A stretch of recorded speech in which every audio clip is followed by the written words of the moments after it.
iboto po natin siya.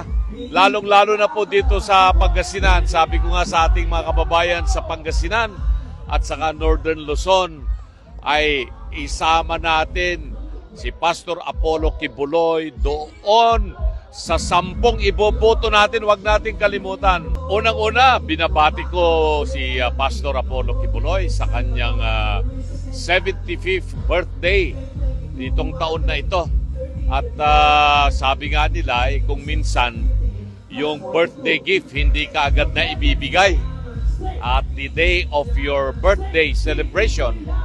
Pero pagdating ng May 12, ibigay natin yung birthday gift para kay Pastor Apollo Kibuloy.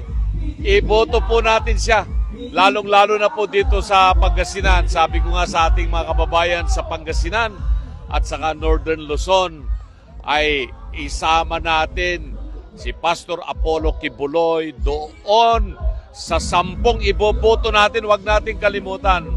Ako po ay mayroong utang na loob kay Pastor Apollo Kibuloy at hindi ko po yun nakalilimutan. Kasi ang Pangasinense, ang mga tunay na Ilocano, hindi po sila nakakalimot sa kanilang utang na loob. So happy birthday kay Pastor Apollo Kibuloy at yung ating regalo sa kanya ay yung sagradong boto natin sa May 12. Happy birthday, Pastor!